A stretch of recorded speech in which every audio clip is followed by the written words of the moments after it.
Every morning you wake up with the best intentions. You tell yourself today will be different. Today you will not let that comment from your colleague ruin your afternoon. Today you will not snap at your family because traffic was unbearable. Today you will not lie awake replaying every argument, every slight, every moment when your emotions hijacked your better judgment. But by evening, you find yourself exhausted once again. Not from the work you accomplished, but from the constant battle raging inside your mind. You are tired of being a prisoner to your own feelings, tired of watching opportunities slip away because fear whispered louder than ambition, tired of relationships suffering because anger spoke before wisdom could intervene. You know there is a version of yourself that exists beyond this chaos, a person who walks into any room with unshakable calm, someone who faces criticism without crumbling, who pursues goals without being derailed by doubt, who commands respect not through volume but through presence. This person does not suppress emotions, but wields them like a master craftsman wields his tools. What separates you from this person is not talent, not luck, not circumstances. It is one fundamental skill that most people never develop because they mistake it for weakness: the ability to rule yourself before attempting to rule your world.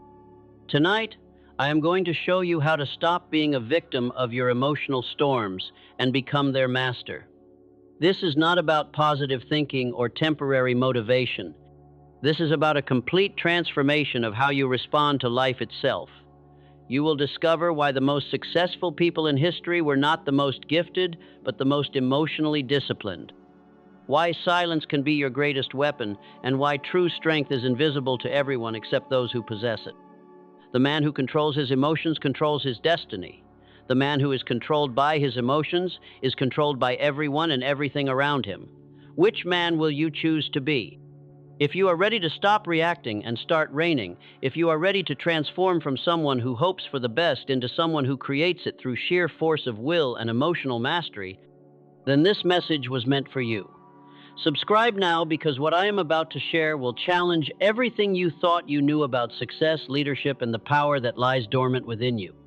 Number 1, emotional control as the foundation of life. You wake up each morning believing you are in control of your destiny. You make plans, set goals, and tell yourself that today will be different. But by the time your head hits the pillow, you realize the truth that haunts every thinking person. You are not the captain of your ship today. You were merely a passenger, carried by waves of emotion you never saw coming. Your anger decided how you spoke to your spouse. Your fear chose which opportunities you avoided. Your doubt determined how boldly you presented your ideas. You lived an entire day believing you were making conscious choices, when in reality, you were being puppeteered by forces you have never learned to master. This is the silent tragedy of the modern person. We have been taught to control our environment, our finances, our schedules, but never our emotions. We have become masters of the external world while remaining slaves to our internal storms. The foundation of all achievement, all meaningful relationships, all lasting success rests upon one principle that most people never grasp. You cannot control your life until you control your emotions. Not suppress them, not ignore them, control them. Consider the master craftsman who shapes steel. He does not curse the heat of the forge or wish the metal were softer. He understands that the very force that could destroy his work is the same force that makes it possible. The heat that burns is the heat that transforms. The pressure that threatens is the pressure that strengthens. Your emotions are not your enemies. They are raw materials waiting to be shaped by a skilled hand. Anger, properly channeled, becomes determination. Fear, properly understood, becomes caution. Doubt, properly examined, becomes discernment. But in their raw state, uncontrolled and unguided, they are destructive forces that will level everything you have built. I once knew a man who commanded respect in every room he entered, not because he was the loudest or the most aggressive, but because he possessed something rarer than wealth or status. He possessed himself. When others flew into rage, he remained steady. When others panicked, he remained calm. When others were consumed by doubt, he remained clear. People called him lucky. They said he had it easy. They could not see the years of discipline, The countless moments when he chose response over reaction, the daily practice of mastering his internal world before attempting to master the external one. The moment you realize that your emotions are not happening to you but are being created by you, everything changes. You stop being a victim of your feelings and become their architect. You stop reacting to life and start responding to it. This is not about becoming emotionless. It is about becoming emotionally intelligent. It is about understanding that the person who cannot control his temper cannot control his destiny. The person who is ruled by her moods will never rule her circumstances. Your emotions are not your identity. They are your tools. And like any tool, they must be sharpened, maintained, and used with purpose. The carpenter does not let his hammer decide what to build. The artist does not let her brush choose what to paint. And the person who seeks to build a life of meaning does not let his emotions determine his actions. Start today. Start now. The next time you feel that familiar surge of anger, fear, or doubt, pause. In that pause lies your power. In that moment of awareness lies your freedom. You are not your emotions. You are the one who experiences them. You are not your reactions. You are the one who chooses them. The foundation of your life is not built on circumstances. It is not built on other people's actions. It is built on your response to those circumstances and actions. Master your emotions, and you master your life. Remain their slave, and you will remain a slave to everything and everyone around you. The choice is yours. It has always been yours, and it will always be yours. Number 2, responding instead of reacting. You have done it again. Someone said something that cut deep, and before you could think, the words were already leaving your mouth, sharp, defensive, designed to wound back. In that instant, you became exactly what you swore you would never become. You reacted. Hours later, when the dust settled and clarity returned, you saw it clearly. You had handed over your power to someone else. You had let their words determine your actions, their mood dictate your behavior. You had become a puppet, and they had pulled the strings without even trying. This is the difference between the person who succeeds and the person who struggles, the person who leads and the person who follows, the person who creates their destiny and the person who accepts whatever life throws at them. It is not talent, it is not luck, it is the space between stimulus and response. Reaction is the enemy of greatness. It is impulsive, emotional, and always destructive. When you react, you surrender your conscious mind to your primitive instincts. You become predictable, controllable, weak. You hand the reins of your life to whoever or whatever triggered you. Response is the hallmark of the evolved person. It is conscious, intentional, and always constructive. When you respond, you engage your highest faculties. You become unpredictable in the best way, uncontrollable in the most powerful sense, strong in a way that others can feel but cannot explain. The pause is everything. It is the sacred space where transformation happens. In that brief moment between what happens to you and what you do about it lies your entire future. The person who learns to expand that pause gains access to wisdom, clarity, and power that reactive people can never touch. Think of the greatest military leaders throughout history. They were not the ones who charged blindly into battle, driven by rage or fear. They were the ones who could remain calm under pressure, who could observe, assess, and then act with precision. They understood that the first impulse is rarely the right impulse. The first thought is rarely the best thought. The first response is rarely the most effective response. I have watched men destroy their careers with a single reactive email. I have seen women ruin their relationships with one impulsive outburst. I have witnessed entire fortunes lost because someone could not pause long enough to think before they acted. But I have also seen the opposite. I have watched a man build an empire because he had mastered the art of the pause. When his competitors reacted to market changes with panic, he responded with strategy. When his employees came to him with problems, he did not react with frustration, but responded with solutions. When his critics attacked him, he did not react with defensiveness, but responded with grace. The transformation begins with awareness. You must become conscious of your reactive patterns. What triggers you? When do you lose control? What circumstances cause you to abandon your higher judgment and operate from your lower instincts? Once you know your triggers, you can prepare for them. You can practice the pause, you can rehearse your responses, you can decide in advance how you will handle the situations that have derailed you in the past. This is not about suppressing your initial impulses. It is about creating space between feeling and action. Feel the anger, but choose your response. Experience the fear, but decide your course. Acknowledge the hurt, but craft your reply. The responsive person is like water flowing around obstacles. Calm, persistent, ultimately irresistible. The reactive person is like a flame meeting wind. Volatile, unpredictable, easily extinguished. Every master of any field will tell you the same thing. Excellence is not found in the moment of inspiration. It is found in the moment of resistance. Not when you feel like doing the right thing, but when you feel like doing the wrong thing and choose the right thing anyway. Your life is not determined by what happens to you. It is determined by how you respond to what happens to you. Every day, life presents you with tests. Will you react or respond? Will you be controlled or controlling? Will you be a leaf blown by the wind or a tree rooted in purpose? The next time someone or something tries to pull you into reactive mode, remember this moment. Remember that you have a choice. Remember that in the pause lies your power. Remember that response is the pathway to respect, while reaction is the road to regret. Choose response. Choose consciousness. Choose control. Choose the path of the person you were meant to become. Number 3, stability versus mood swings. You know the feeling. Monday, you are unstoppable, filled with vision and determination.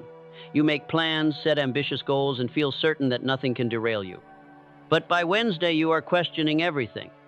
Your motivation has evaporated, your confidence has crumbled, and the dreams that seemed so clear just days ago now feel impossible. You have become a prisoner of your moods. When you feel good, you act. When you feel bad, you stop.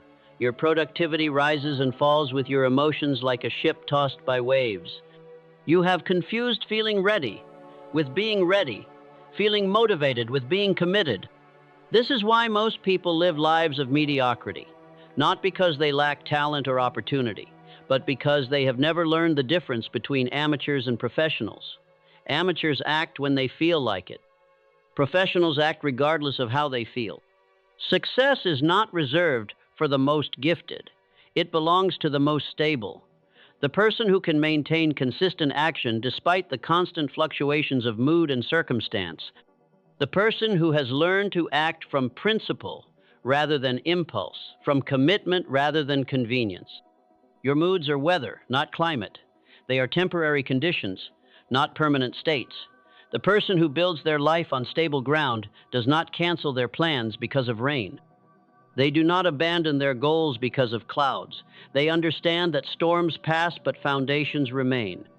Consider the master builder constructing a cathedral. He does not work only on days when he feels inspired.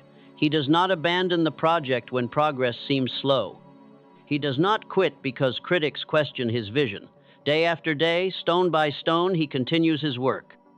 Not because he always feels like it, but because he knows that greatness is built in the ordinary moments when nobody is watching and motivation is nowhere to be found. Emotional stability is not a natural gift. It is a developed skill. It is built through daily practices, consistent habits, and the disciplined choice to act in alignment with your values regardless of your feelings. It is forged in the small moments, when you choose to keep your commitment to yourself, even when your mood tries to convince you otherwise. I have observed this principle in every field of human achievement.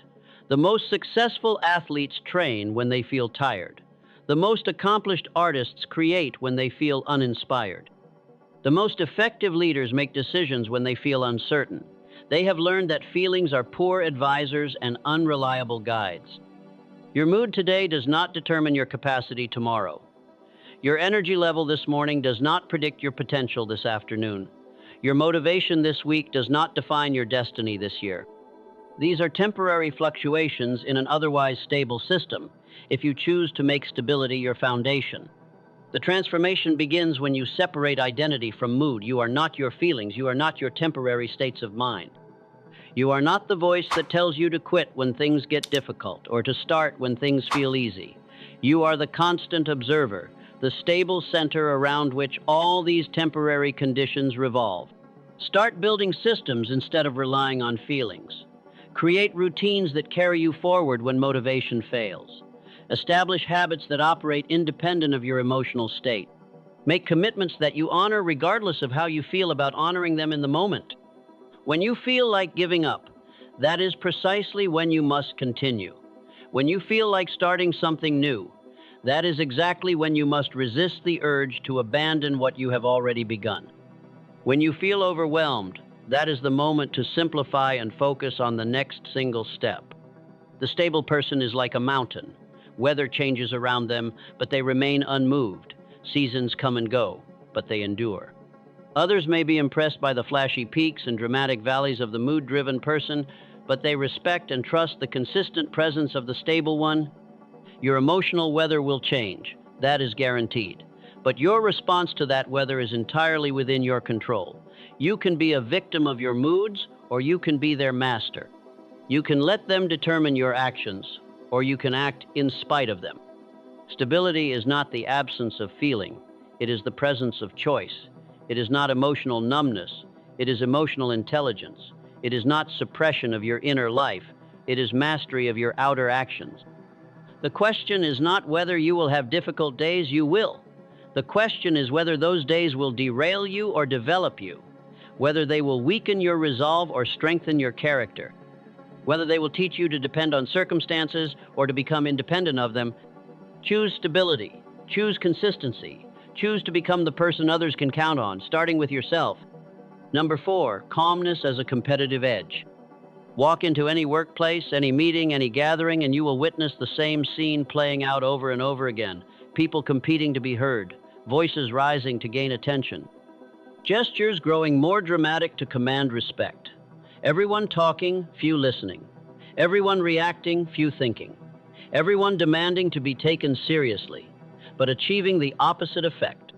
Then observe what happens when one person in that chaos chooses a different path. When someone speaks quietly, others lean in to listen. When someone remains calm while others panic, they naturally become the person others look to for guidance. When someone chooses stillness while others choose drama, they discover a power that noise can never access. In a world addicted to volume, calmness becomes your secret weapon. In an age of constant reactivity, serenity sets you apart like a beacon in the storm. While others exhaust themselves with emotional turbulence, you conserve your energy for what truly matters. This is not about becoming passive or withdrawn. This is about discovering that true strength whispers while weakness shouts. Real authority speaks softly while insecurity screams. Genuine confidence remains still while desperation frantically waves its arms for attention. The calm person possesses something that the reactive person can never have: clarity. When emotions run high, vision becomes clouded. When panic spreads, judgment becomes compromised. When chaos reigns, decision-making becomes desperate. But the person who remains centered can see what others miss, think what others cannot, and act when others are paralyzed. Think of the great leaders throughout history. They were not remembered for their loudest moments, but for their quietest ones. The general who remained composed when defeat seemed certain. The negotiator who spoke softly when others were shouting. The entrepreneur who stayed calm when markets were crashing. Their calmness was not weakness. It was their competitive advantage. I knew a surgeon who was renowned not just for his skill, but for his presence in the operating room.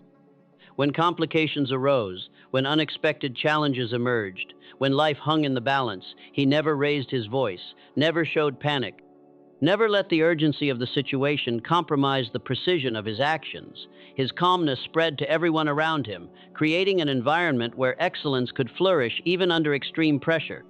That is the power of true composure. It is not just personal, it is contagious. When you choose calmness in the midst of chaos, you give others permission to find their center as well. You become an anchor in the storm, a fixed point around which others can orient themselves. Calmness is not the absence of caring. It is caring so deeply that you refuse to let emotions compromise your effectiveness. It is not indifference. It is the ultimate expression of confidence in your ability to handle whatever comes your way. The reactive person is predictable. Push their buttons and you know exactly how they will respond. They become easy to manipulate, simple to control, straightforward to defeat. But the calm person is unreadable. They respond from wisdom rather than impulse, from strategy rather than emotion. They become impossible to manipulate because they do not hand over the keys to their behavior. Your calmness becomes your competitive edge in negotiations. While others reveal their desperation through their urgency, you reveal your strength through your patience. While others make decisions from fear, you make them from clarity. While others react to pressure, you respond to opportunity. It becomes your advantage in relationships. While others create drama, you create peace. While others exhaust their loved ones with emotional volatility, you provide the stability that deep connections require. While others demand attention through chaos, you command respect through consistency. It becomes your superpower in leadership. People do not follow the loudest person in the room. They follow the most centered one. They do not trust the person who panics under pressure. They trust the person who remains steady when everyone else is falling apart. Developing this calmness requires practice. It means choosing your battles wisely, speaking only when your words add value, and acting only when action serves your highest purpose. It means developing an inner strength that does not need external validation, an inner peace that external circumstances cannot disturb. The next time you find yourself in a situation where everyone else is losing their composure, remember this moment. Remember that you have a choice. You can join the chaos, or you can become the eye of the storm. You can add to the noise, or you can be the silence that speaks volumes. In a world that rewards the loudest voice, dare to be the calmest presence. In a society that celebrates the most dramatic reaction, choose to be the most thoughtful response. In an environment that mistakes volume for value, demonstrate that true power needs no announcement. Your calmness is not just a personal asset, it is your competitive advantage. Use it wisely. Number 5, emotional transformation. For years, you have been fighting a war you cannot win. Every time anger rises, you try to push it down. Every time fear appears, you attempt to ignore it. Every time sadness emerges, you work to suppress it. You have been taught that strong people do not feel, that successful people have conquered their emotions, that mature people have moved beyond such primitive responses. You have been taught wrong, and this misunderstanding has been slowly destroying you from the inside out. Suppression is not strength. It is cowardice disguised as control. When you push emotions down instead of working through them, they do not disappear. They gather power in the darkness of your unconscious mind. They leak out in unexpected moments, sabotaging your relationships, your decisions, your peace of mind. They become like a dam about to burst, and the longer you hold them back, the more destructive their eventual release becomes. The path to emotional mastery does not lie in elimination. It lies in transformation. Not in becoming emotionless, but in becoming emotionally intelligent. Not in suppressing what you feel, but in consciously directing how you express what you feel. Your emotions are energy, and like all energy, they can be channeled, redirected, and transformed into something useful. The anger that could destroy can become the determination that builds. The fear that could paralyze can become the caution that protects. The sadness that could overwhelm can become the compassion that heals. But transformation requires understanding. You must become a student of your own emotional patterns. What triggers your explosive reactions? What circumstances cause you to lose your center? What past experiences are being activated in your present moments? Until you understand the source, you cannot direct the flow. Most of your emotional explosions have nothing to do with what is happening now. They are echoes from your past, shadows of old wounds, responses that were once necessary but are now destructive. That rage you feel when someone questions your competence is not really about their question. It is about every time you were made to feel inadequate as a child. That fear you experience when facing new challenges is not really about the challenge. It is about every time you were punished for making mistakes. Understanding this changes everything. When you realize that your present emotional responses are often rooted in past experiences, you can begin to separate what is real now from what was real then. You can respond to the current situation instead of reacting to old ghosts. I once worked with a man who had built a successful business but was destroying it with his temper. Every criticism from an employee, every suggestion from a partner, every question from a client would send him into a rage. He thought his anger was about protecting his authority, maintaining respect, defending his decisions. But as we explored deeper, we discovered that his anger was actually about a father who had never validated his ideas, teachers who had dismissed his contributions, and a deep wound that made any questioning feel like an attack on his worth. Once he understood this, he could transform his response. When someone questioned his decisions, instead of hearing an attack on his competence, he could hear an opportunity for collaboration. Instead of defending his ego, he could focus on serving his purpose. Instead of reacting from his wound, he could respond from his wisdom. This transformation begins with radical self-honesty.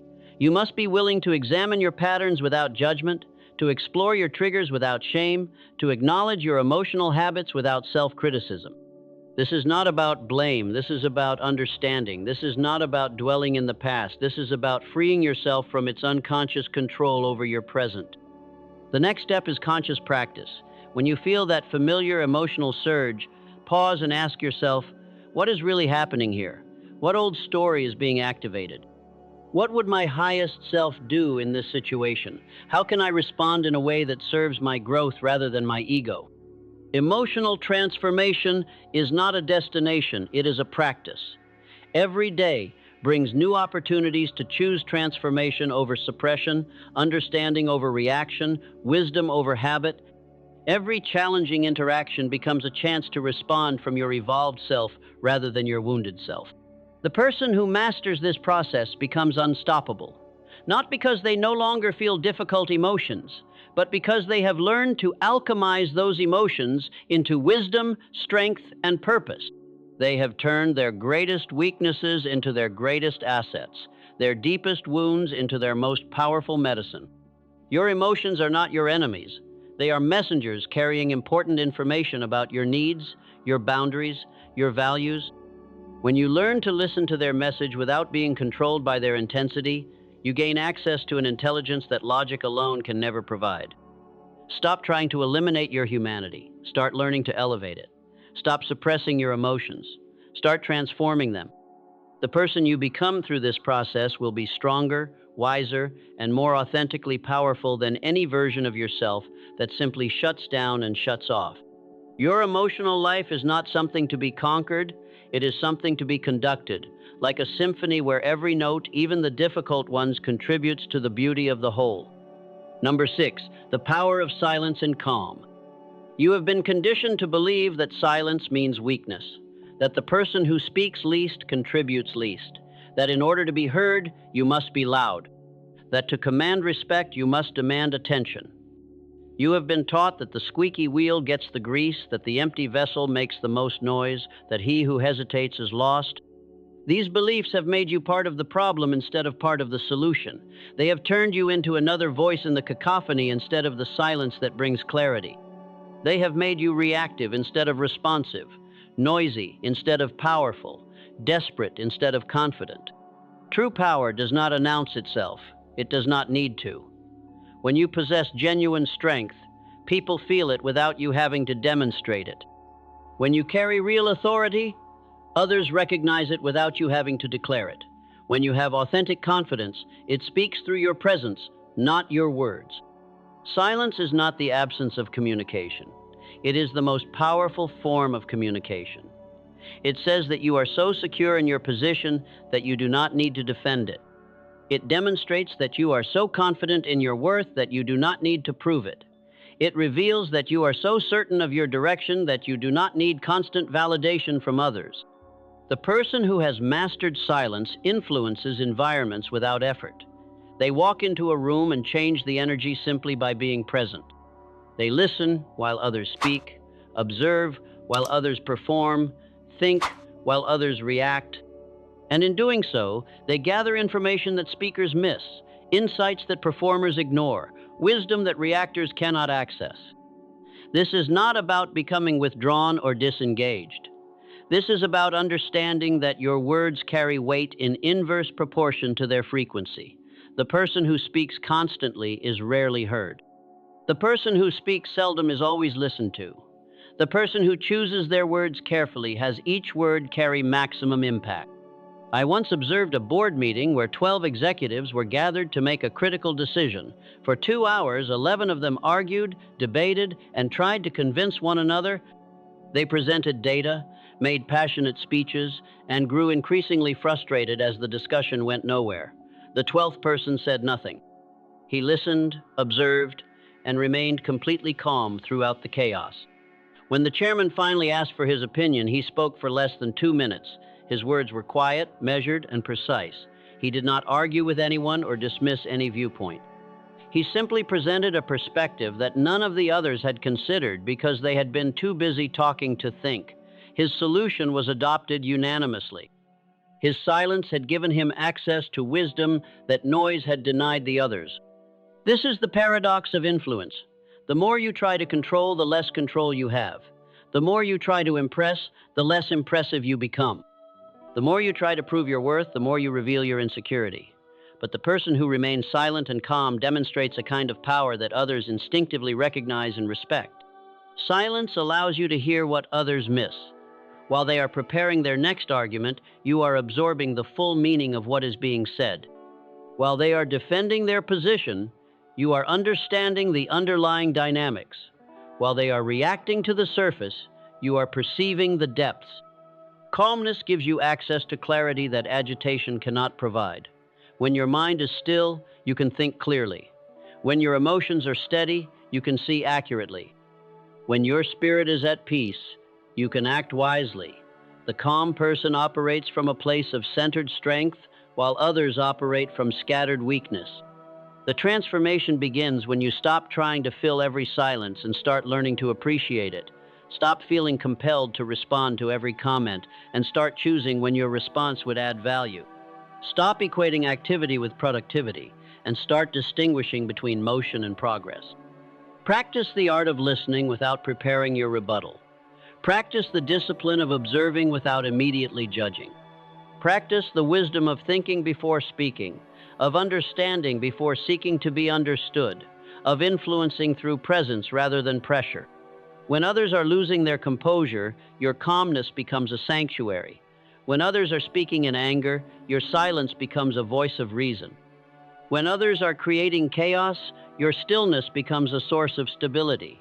You become the eye of the storm, the center that others orient themselves around.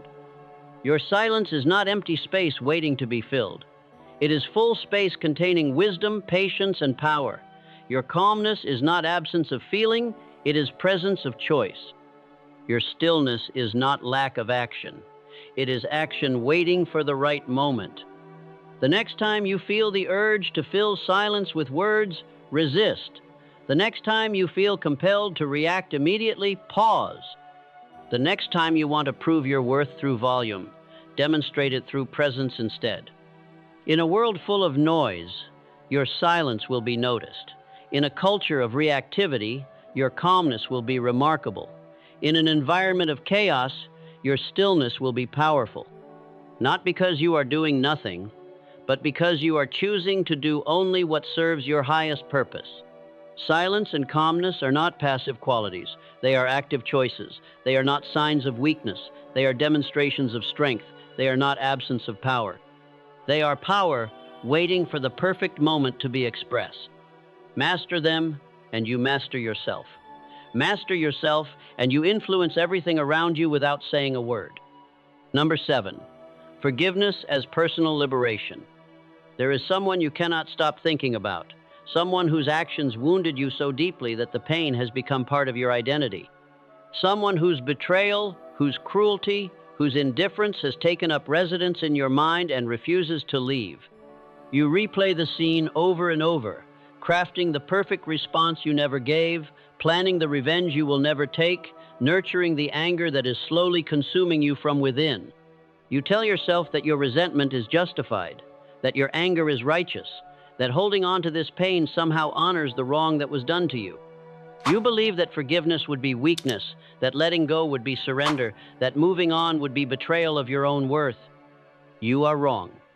And this misunderstanding is destroying your life one bitter thought at a time. Your resentment is not hurting the person who wronged you. They have moved on while you remain trapped in the past. They are living their life while you are reliving your pain. They are free while you are imprisoned by your own unwillingness to release what has already happened. You are not punishing them with your anger. You are punishing yourself. Forgiveness is not about them. It never was. It is about you. It is not about excusing their behavior or pretending the wrong never happened. It is about refusing to let their actions continue to control your life long after they are gone. It is not about weakness. It is about strength. Not about surrender. It is about victory. Not about forgetting. It is about choosing to remember without bleeding. Imagine a boat trying to reach its destination while dragging a massive anchor. No matter how powerful the engine, no matter how favorable the wind, no matter how clear the course, progress will be slow, labored, and exhausting. The anchor serves no purpose except to hold the vessel back, to make every mile harder than it needs to be, to turn what should be a journey of discovery into a struggle for survival. Your resentment is that anchor. Every bitter memory is a chain. Every rehearsed grievance is another link. Every moment you spend reliving the past is another moment stolen from your future. You cannot move forward freely while you are dragged down by the weight of what was done to you. I have seen people carry grudges for decades, allowing single moments of betrayal to define entire lifetimes. I have watched brilliant minds become consumed with revenge plots that will never be executed. I have observed beautiful spirits shrivel into bitter shadows of their former selves, all because they could not find the strength to cut the anchor and sail free. But I have also witnessed the miracle of true forgiveness. I have seen people who were devastated by betrayal become stronger than they ever were before. I have watched victims transform into victors, not by getting even, but by getting free. I have observed the incredible power that is unleashed when someone finally chooses to stop being defined by what was done to them and starts being defined by how they choose to respond to it. Forgiveness begins with understanding what it is not. It is not approval of their actions. It is not pretending you were not hurt. It is not opening yourself up to be hurt again. It is not weak or naive or foolish. It is not something you do for their benefit. Forgiveness is cutting the chain that binds you to their actions. It is taking back the power you gave them to determine your emotional state. It is choosing to stop letting their past behavior control your present reality. It is the ultimate act of self-liberation, the moment you decide that your peace is more important than their punishment. This does not mean you forget the lesson. Wisdom remembers without resentment. It does not mean you trust blindly. Intelligence protects without paranoia. It does not mean you enable future bad behavior. Strength sets boundaries without bitterness. The process of forgiveness is not a feeling, it is a decision. You may not feel forgiving, but you can choose to forgive. You may not feel ready, but you can decide to begin. You may not feel strong enough, but you can take the first step anyway. Forgiveness is not an emotion that comes to you. It is an action you take despite your emotions. Start by forgiving yourself for holding on to the pain so long. Forgive yourself for letting their actions have so much power over you. Forgive yourself for the time you lost, the opportunities you missed, the peace you sacrificed while you were consumed with what they did wrong. Then, when you are ready, forgive them. Not because they deserve it, but because you deserve to be free. Not because what they did was acceptable, but because your peace is not negotiable. Not because you are weak, but because you are strong enough to carry yourself forward without carrying them with you. The moment you truly forgive is the moment you reclaim your life. It is the moment you stop being a victim of their actions and start being the author of your response. It is the moment you cut the anchor and discover just how fast and far you can travel when you are no longer dragged down by the weight of what once was. Your future is waiting, but it cannot begin until you release your death grip on the past. Choose freedom. Choose peace. Choose to forgive, not for them, but for you. Number 8. Emotional discipline as a power tool. You pride yourself on your self-control in many areas of your life. You can resist the temptation of unhealthy food when your body craves it. You can force yourself to exercise when your muscles want to rest. You can wake up early when your bed feels comfortable. You can work late when your mind wants to wander. You have developed discipline over your actions, your schedule, your habits. But there is one area where you remain completely undisciplined. One domain where you act like a slave rather than a master. One territory where you hand over control to forces you have never learned to govern. Your emotions still rule you, and because of this, everything else you have disciplined becomes meaningless when your feelings take the wheel. Emotional discipline is not about suppressing what you feel. It is about choosing what you do with what you feel. It is the difference between being controlled by your emotions and using your emotions as information. It is the gap between reacting from impulse and responding from principle. The undisciplined person is predictable in the worst way. Push the right buttons and you know exactly how they will behave. Create the right conditions and you can manipulate their responses. Apply the right pressure and you can control their decisions. They become pawns in other people's games because they have never learned to play their own game with conscious strategy. But the emotionally disciplined person is unmanipulable. They do not hand over the keys to their behavior to anyone or anything external. Their responses come from their values, not their moods. Their decisions come from their principles, not their feelings. Their actions come from their purpose, not their impulses. This is true freedom. Not the freedom to do whatever you feel like doing, but the freedom to do what serves your highest good regardless of what you feel like doing. Not the freedom from constraint, but the freedom that comes from self-constraint. Not the freedom of impulse, but the freedom of choice. Consider the difference between a wild river and a channeled one. The wild river floods when it rains and dries up when it doesn't. It destroys when it's angry and disappears when it's calm. It serves no consistent purpose and can never be counted on. But the channeled river becomes a source of power. It turns turbines, irrigates crops, provides transportation, generates electricity. The same water, the same force, but disciplined and directed toward productive ends. Your emotions are that river. Undisciplined, they flood your judgment when triggered and leave you powerless when you need them most. Disciplined, they become tools of incredible power, sources of energy that you can direct toward your goals, weapons of influence that you can deploy with precision. I once knew a negotiator who was legendary for his ability to close impossible deals. People assumed he was naturally calm, that pressure didn't affect him, that he had been born without the capacity for frustration or fear. The truth was the opposite. He felt everything intensely. The difference was that he had learned to use those feelings as information rather than letting them use him as a puppet. When the other party tried to intimidate him, he felt the fear but used it to sharpen his focus. When they made unreasonable demands, he felt the anger but channeled it into determination. When they walked away from the table, he felt the panic but transformed it into creative problem solving. His emotions became his allies, not his enemies, because he had developed the discipline to direct them consciously. Emotional discipline begins with awareness. You cannot control what you do not recognize. Most people are unconscious of their emotional patterns, blind to their triggers, unaware of how their feelings hijack their behavior. They react automatically, defend unconsciously, and wonder why their lives feel out of control. The disciplined person becomes a student of their own emotional landscape. They know what situations trigger what responses. They understand which feelings tend to lead to which behaviors. They recognize the early warning signs when their emotions are about to overwhelm their judgment. This awareness creates space for choice. In that space, they can ask the crucial questions. What is this emotion telling me? What information is it providing? How can I use this energy constructively? What response would serve my long-term interests rather than my short-term impulses? The next level of discipline is the pause. Between feeling and action, there is a gap. For most people, this gap is so small as to be non-existent. They feel and immediately act, bypassing their conscious mind entirely. But the disciplined person expands this gap. They create space between stimulus and response, between feeling and action, between impulse and behavior. In that expanded space, wisdom lives. In that pause, choice becomes possible. In that moment of conscious delay, you reclaim your power from your emotions and place it back in your hands where it belongs. The highest level of emotional discipline is not suppression, but transformation.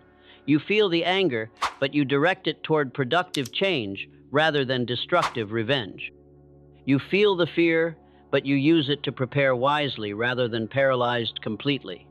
You feel the sadness, but you channel it into compassion rather than self-pity.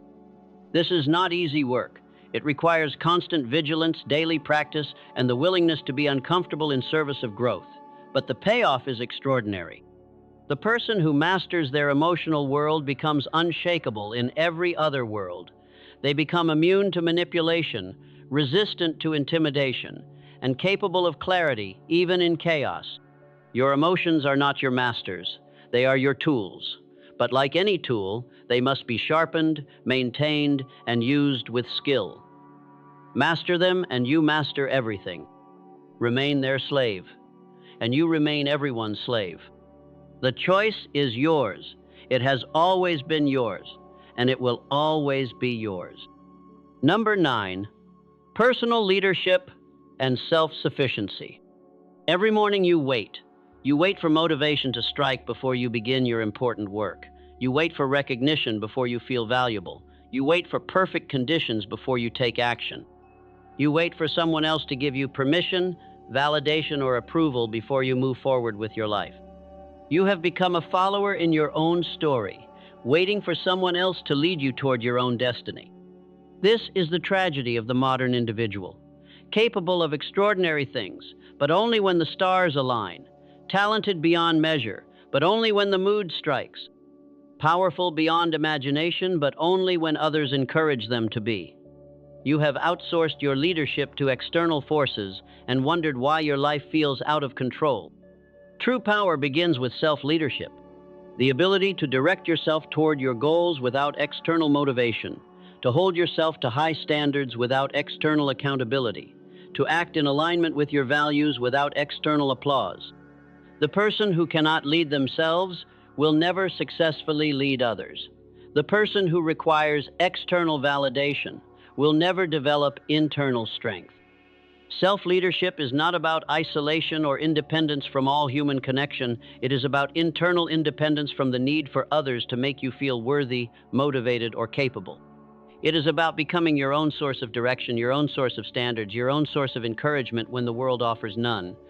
Consider the master craftsman who rises before dawn, not because anyone is watching, but because his craft demands it. Not because he feels like it, but because excellence requires it. Not because he will be rewarded for it, but because his integrity depends on it. He works in silence, without fanfare, without recognition, driven by an internal standard that external circumstances cannot touch. This is the essence of self-leadership. The willingness to do what needs to be done, when it needs to be done, whether you feel like it or not, whether anyone notices or not, whether anyone appreciates it or not. It is the commitment to your own growth that operates independent of mood, circumstance, or recognition. Most people confuse leadership with management. They think it is about controlling others, directing teams, or holding positions of authority. But these are just expressions of leadership, not its essence. True leadership is first and always self-leadership. It is the ability to govern your own thoughts, direct your own actions, and hold yourself accountable to your own standards. The self-led person does not need external motivation because they have developed internal motivation. They do not need constant encouragement because they have learned to encourage themselves. They do not need someone else to set their standards because they have set standards that exceed what anyone else would require of them. I have observed this principle in every field of achievement. The most successful athletes train when no coach is watching. The most accomplished artists create when no audience is waiting. The most effective leaders make difficult decisions when no one is there to applaud their courage. They have developed the rare ability to be their own taskmaster, their own cheerleader, their own accountability partner. This internal leadership creates a strength that external leadership can never provide. When you depend on others for direction, you become vulnerable to their moods, their priorities, their limitations. When you depend on external validation for your sense of worth, You become hostage to the opinions of people who may not have your best interests at heart. But when you develop genuine self-leadership, you become unshakable. Other people's moods do not determine your productivity. Other people's opinions do not determine your self-worth. Other people's priorities do not derail your focus. You become internally driven, internally validated, internally directed. This transformation begins with taking responsibility for your own motivation. Stop waiting for inspiration to strike and start creating the conditions for inspiration to flourish. Stop waiting for someone else to recognize your potential and start developing it yourself. Stop waiting for permission to pursue your dreams and start giving yourself permission to begin. The second step is developing internal standards that exceed external expectations. Do not just meet the requirements others set for you. Set requirements for yourself that others would never dare demand. Do not just fulfill your obligations to others. Create obligations to yourself that make you grow beyond what anyone else expects. The third step is learning to validate yourself. Stop seeking approval for every decision, praise for every accomplishment, encouragement for every effort. Develop the ability to recognize your own progress, appreciate your own growth, and acknowledge your own achievements. Become your own best supporter, not because others are lacking, but because you are complete. Self-leadership is not about cutting yourself off from others or rejecting all external input. It is about becoming so internally strong that you can receive feedback without being destroyed by it, accept help without becoming dependent on it, and collaborate with others without losing yourself in the process. The person who masters self-leadership becomes a natural leader of others, not because they seek to control, but because they demonstrate what self-control looks like. Not because they demand respect, but because they embody what respectability means. Not because they try to influence, but because influence flows naturally from their centered strength. Your greatest leadership challenge is not the people around you, it is the person in the mirror. Master that person, and you master everything. Fail to lead yourself, and no amount of external leadership will ever be enough. The world needs leaders, but it needs self-leaders first. People who can direct themselves toward worthy goals, hold themselves to high standards, and act from internal conviction rather than external pressure. Be that person. Lead yourself first. Everything else will follow. Number 10, strategic patience and timing. You live in a world that has taught you to equate speed with success. Faster is better, immediate is ideal, instant gratification is not just preferred, it is expected. You have been conditioned to believe that patience is passivity, that waiting is weakness, that delay is defeat. You rush toward your goals, impatient with the process, frustrated by the timeline, convinced that urgency equals importance. This fundamental misunderstanding has cost you more than you realize. It has caused you to act before you were ready, speak before you had thought, move before you had planned. It has made you reactive instead of strategic, hasty instead of wise, desperate instead of confident. You have confused motion with progress, activity with achievement, speed with effectiveness. True power understands timing. Real strength knows when to act and when to wait. Genuine wisdom recognizes that the right action at the wrong time is often worse than no action at all. The person who masters strategic patience does not wait because they are weak. They wait because they are strong enough to resist the pressure to act prematurely. Patience is not passive, it is intensely active. While others are rushing toward their goals without preparation, the patient person is preparing for the moment when action will be most effective. While others are reacting to circumstances, the patient person is studying the patterns that will allow them to anticipate what comes next. While others are exhausting themselves with frantic activity, the patient person is conserving energy for the moment when it will matter most. Think of the master hunter who can remain motionless for hours, watching, waiting, learning the patterns of his prey. He does not move because he is lazy or afraid. He waits because he understands that one perfectly timed action is worth more than 100 premature attempts.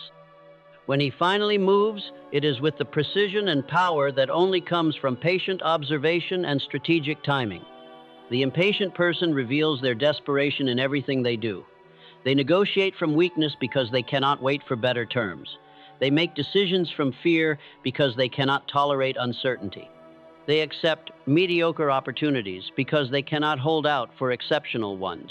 Their urgency becomes their prison, limiting their options and diminishing their power.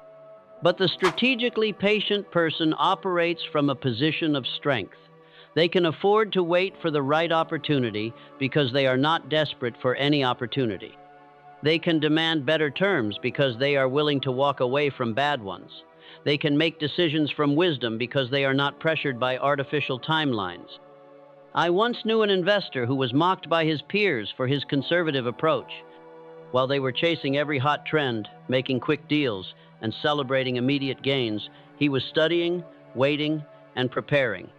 When the market crashed and wiped out their fortunes, he was ready. He had the patience to wait for the crisis, the wisdom to prepare for the opportunity, and the courage to act when others were paralyzed by fear. His patience had positioned him to profit from what destroyed his impatient competitors. Strategic patience requires the ability to distinguish between what is urgent and what is important. Most of what feels urgent is actually trivial. Most of what is truly important does not feel urgent at all. The person who lives by urgency will always be reactive, always be behind, always be playing catch-up. The person who lives by importance will be proactive, ahead of the curve, setting the pace instead of trying to match it. This does not mean becoming passive or indecisive. It means becoming selective about when and how you deploy your energy, attention, and resources. It means understanding that your power multiplies when you concentrate it at the right moment rather than dispersing it across every moment.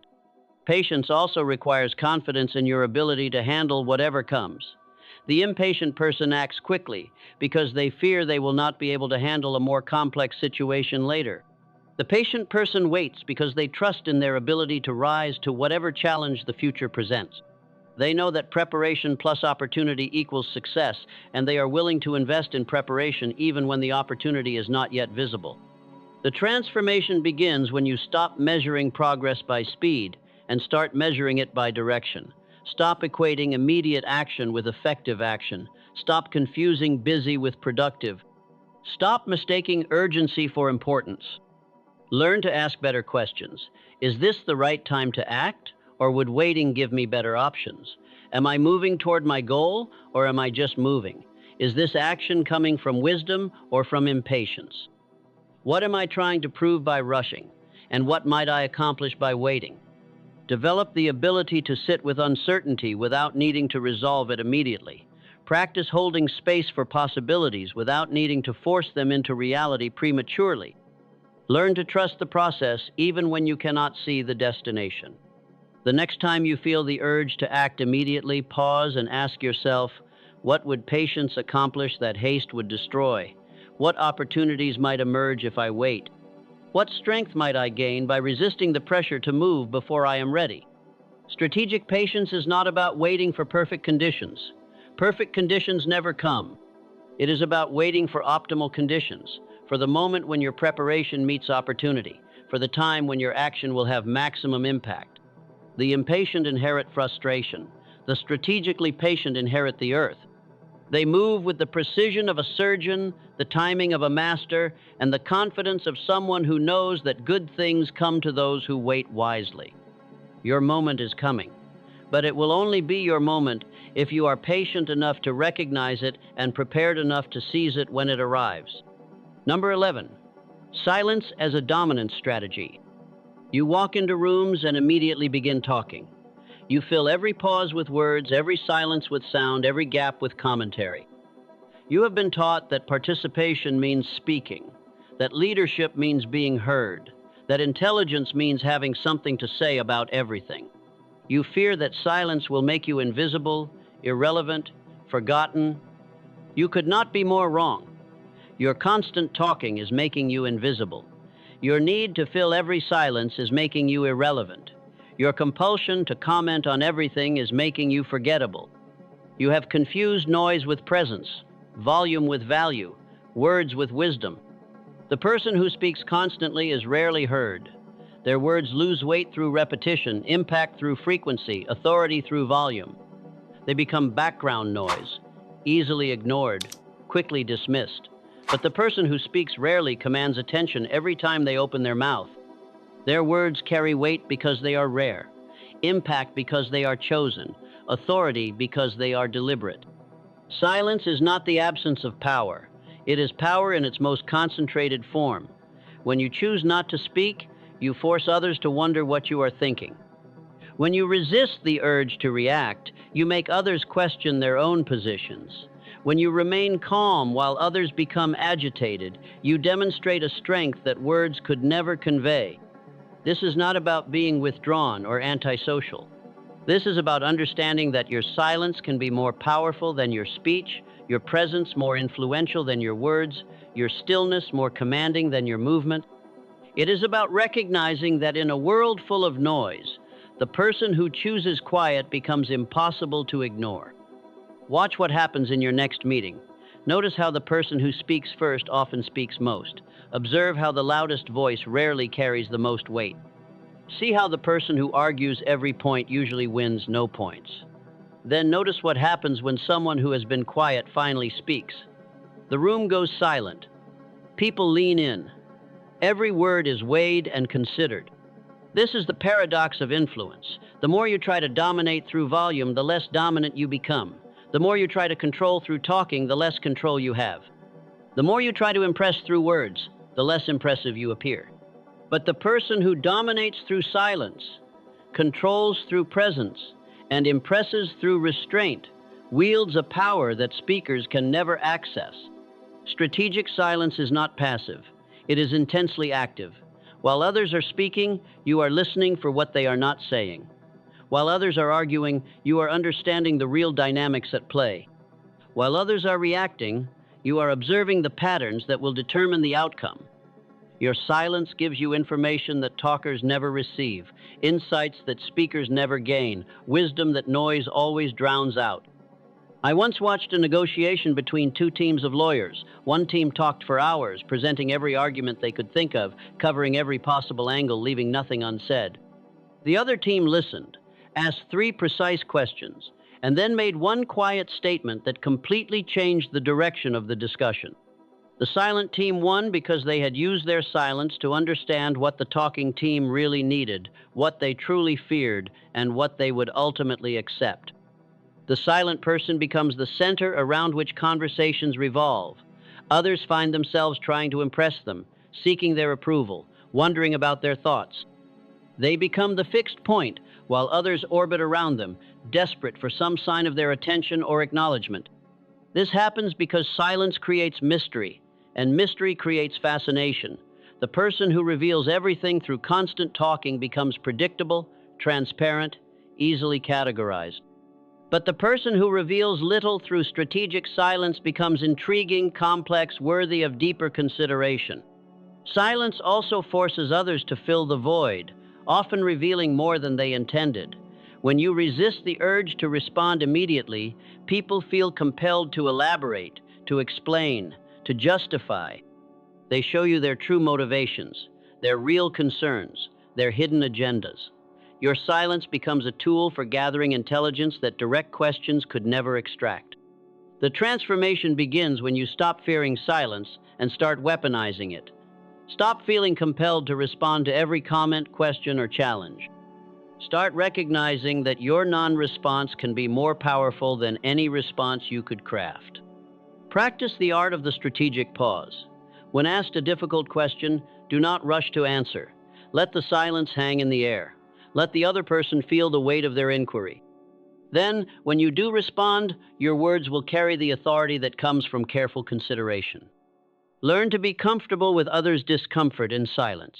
Most people cannot tolerate quiet spaces in conversation. They will fill the void with increasingly revealing statements, growing more transparent with each word as they try to earn some response from you. Use your silence to control the pace and direction of interactions. When someone is speaking from emotion, your silence forces them to confront the inadequacy of their position. When someone is trying to manipulate you, your lack of immediate response disrupts their strategy. When someone is testing your resolve, your quiet confidence communicates more strength than any defensive statement could provide.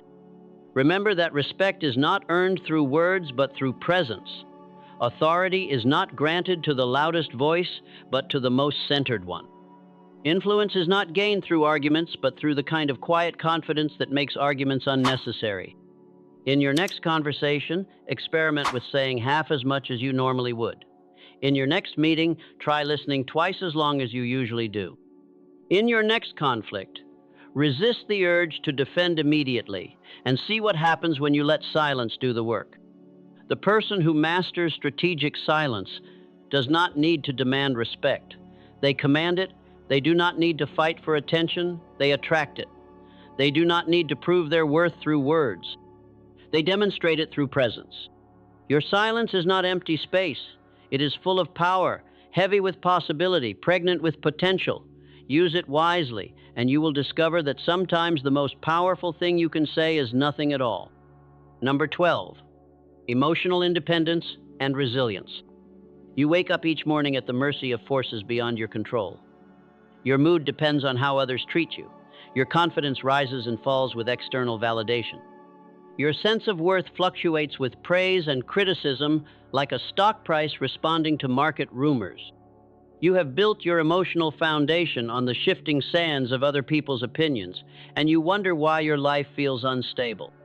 You check your phone for likes, comments, messages, hoping that someone else's response will determine how you feel about yourself today.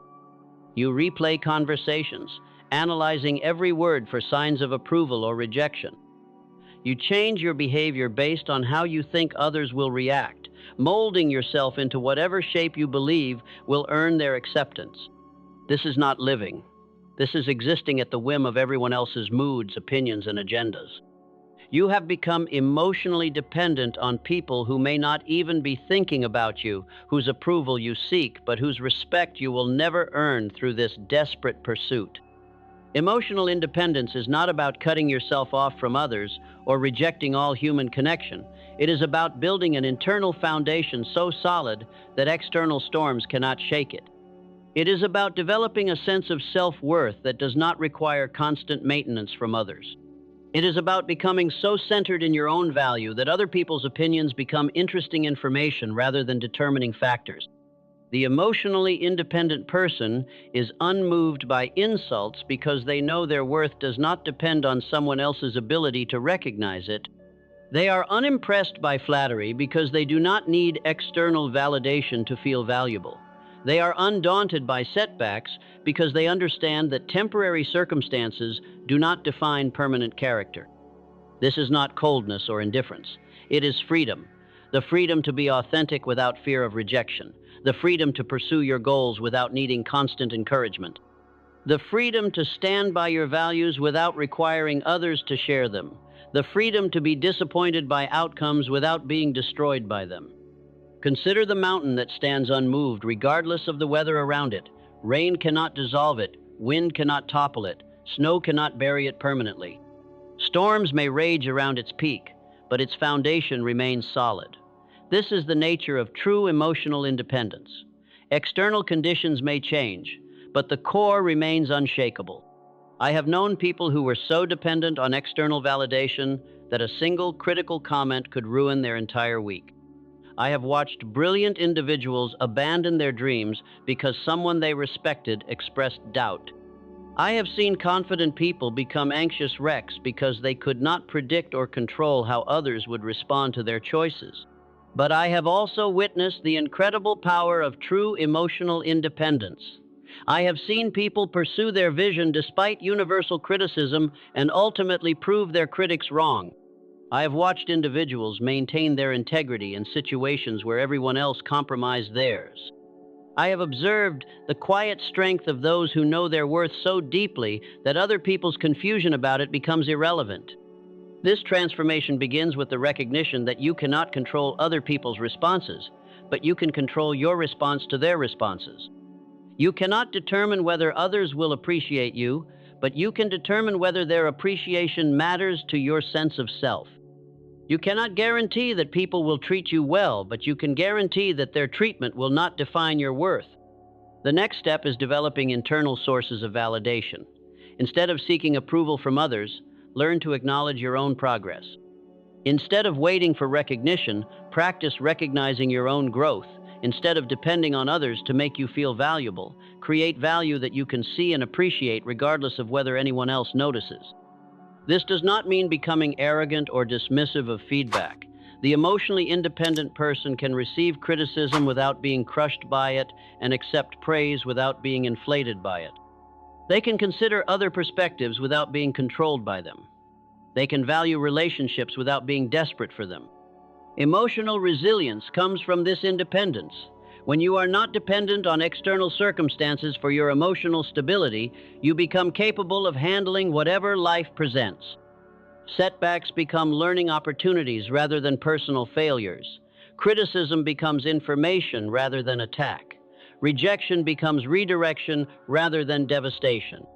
The resilient person bounces back faster, not because they feel less pain, but because they do not interpret temporary pain as permanent damage. They do not confuse a bad day with a bad life, a closed door with a dead end, a difficult season with a doomed future. They maintain perspective because their perspective comes from within rather than from without. Start building your emotional independence today. Stop checking for external validation before making decisions. Stop changing your plans based on other people's moods. Stop allowing someone else's bad day to become your bad day. Stop giving others the power to determine your emotional state. Develop practices that connect you to your own worth. Set standards that you can meet regardless of what others do. Create goals that matter to you even if no one else understands them. Build a relationship with yourself that is so strong that other relationships enhance rather than define your life. The emotionally independent person is not alone. They are complete. They do not need others to make them whole, so they can choose to be with others from a place of strength rather than neediness. They do not require relationships to feel valuable, so they can create relationships that actually are valuable. This is the ultimate freedom. Not the freedom from all difficulty, but the freedom to face difficulty with unshakable strength. Not the freedom from all pain, but the freedom to experience pain without being broken by it. Not the freedom from all criticism, but the freedom to hear criticism without being defined by it. Your emotional independence is your greatest asset. It makes you unmanipulable by those who would control you, unshakable by those who would intimidate you, and unstoppable by those who would limit you. It transforms you from a person who reacts to circumstances into a person who responds to opportunities. Build it, protect it, value it. Your freedom depends on it. Your future requires it. Your highest self demands it. There is a moment that comes to every person who chooses the path of emotional mastery. A moment when you realize that everything has changed, not because the world around you is different, but because the person experiencing that world has been transformed. You wake up one morning and discover that the things that once triggered you no longer have power over you. The opinions that once devastated you now pass through your awareness like clouds across the sky. The circumstances that once controlled your mood now serve as opportunities to demonstrate your strength. This is not the end of your journey. This is the beginning of your true life, the life where you move through the world as its master rather than its victim, where you respond to challenges from wisdom rather than react to them from wounds, where you create your reality instead of accepting whatever reality others try to impose upon you. You begin to notice that others are drawn to your presence in ways they cannot explain. They seek your counsel not because you have all the answers, but because you have found the peace that makes all questions manageable. They want to understand what you possess that allows you to remain calm in storms that would shatter their composure. What you possess is not a secret technique or hidden knowledge. It is the accumulated power of thousands of small choices. The choice to pause instead of explode, the choice to respond instead of react, the choice to act from principle instead of impulse, the choice to lead yourself before attempting to lead your circumstances. You have become like the ancient oak tree that has weathered countless storms. Its roots run deep, its trunk stands firm, its branches bend without breaking. The winds that uproot other trees only serve to strengthen its foundation. The rains that flood the valley only nourish its growth. The seasons that destroy weaker plants only mark its patient journey toward greater majesty. If you are ready to continue developing this unshakable strength, if you are ready to go deeper into the practices that create lasting transformation, Then subscribe now and join those who refuse to be ruled by the chaos around them. Your emotional mastery is not a destination you reach once and forget. It is a way of being that deepens with every conscious choice you make. The person you are becoming through this work is the person you were always meant to be. Not perfect, but powerful. Not without feeling, but without being controlled by feeling. Not isolated from the world, but immune to its attempts to diminish your inner authority. You are no longer the same person who began this journey. You never will be again, and that person you are becoming has work to do that only they can accomplish.